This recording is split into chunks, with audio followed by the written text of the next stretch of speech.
دوستو، آج ہم ایک قدیم زمانے کے نبی حضرت سلیمان علیہ السلام کی انگوٹھی کے بارے میں ذکر کریں گے۔ زمانے قدیم میں جب زمین پر نبوت کی روشنی آسمان سے براہ راست اترتی تھی، جب بادشاہی تختوں پر بیٹھنے والے صرف حکمران نہیں بلکہ اللہ کے منتخب بندے ہوتے تھے، اس وقت ایک نبی ایسے بھی گزرے جنہیں وہ اقتدار عطا کیا گیا جو نہ اس سے پہلے کسی کو ملا نہ اس کے بعد کسی کو۔ وہ تھے حضرت سلیمان علیہ السلام، داؤد علیہ السلام کے فرزند، نبی بھی، بادشاہ بھی اور اللہ کے خاص مقرب بندے بھی۔ اللہ تعالیٰ نے انہیں ایسا اقتدار عطا فرمایا جس کی مثال تاریخ خاموشی سے سلام کرتی ہے۔ ہوائیں ان کے حکم سے چلتی تھیں، جنات ان کے تابع تھے، پرندے ان کے لشکر کا حصہ تھے، جانوروں کی زبان ان کے لیے کھلی کتاب تھی، اور سب سے بڑھ کر ایک انگوٹھی جسے تاریخ نے انگوٹھی سلیمان کے نام سے یاد رکھا۔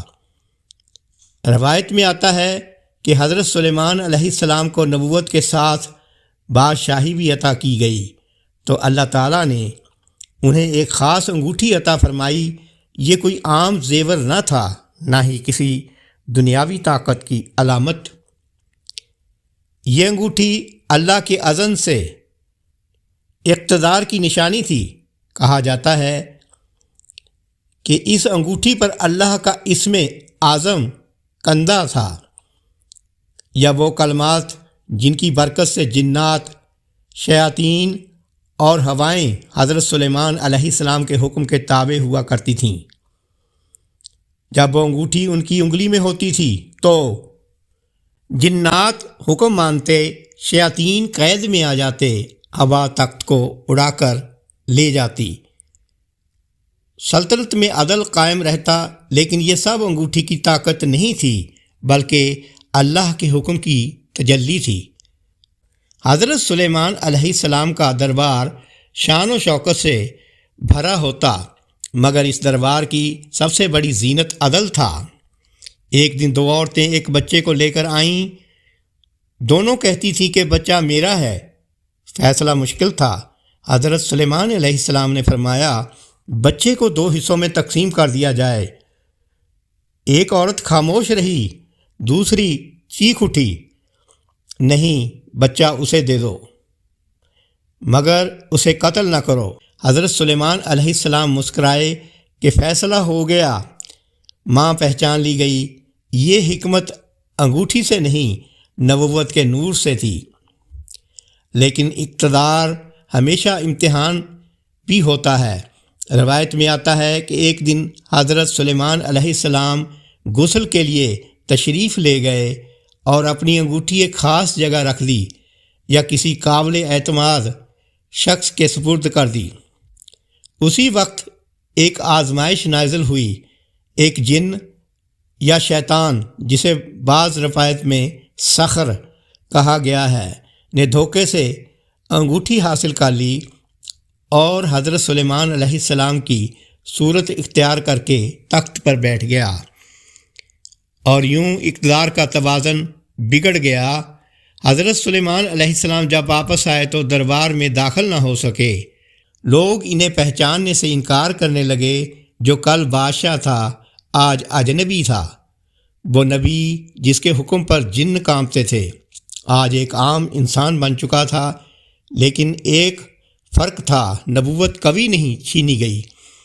حضرت سلیمان علیہ السلام نے صبر کیا، فریاد نہیں کی، اللہ پر بھروسہ رکھا۔ وہ مزدوری کرتے، مچھلیاں پکڑتے، اور ہر رات آسمان کی طرف دیکھ کر کہتے، اے میرے رب، تو جانتا ہے میں کون ہوں، اور میں جانتا ہوں تو کون ہے۔ 40 دن یا کچھ عرصہ بعد، روایت مختلف ہیں، اللہ تعالیٰ نے وہ گھڑی مقرر کی جس میں حق کو واپس آنا تھا۔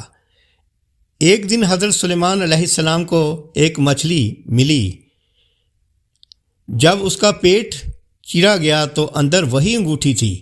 انگوٹھی انگلی میں پہن لی گئی، اور جیسے ہی انگوٹھی پہن لی گئی جن لرز گئے، جھوٹا بادشاہ بھاگ کھڑا ہوا، تخت واپس مل گیا، اور سب جان گئے کہ اقتدار انگوٹھی کا نہیں اللہ کے حکم کا تھا۔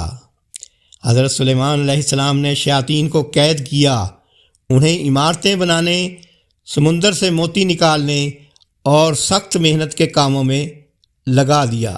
قرآن مجید میں بھی اس کا ذکر یوں آتا ہے، جس کا ترجمہ یہ ہے، اور ہم نے شیاطین کو اس کے تابع کر دیا جو عمارتیں بناتے اور گوتے لگاتے تھے۔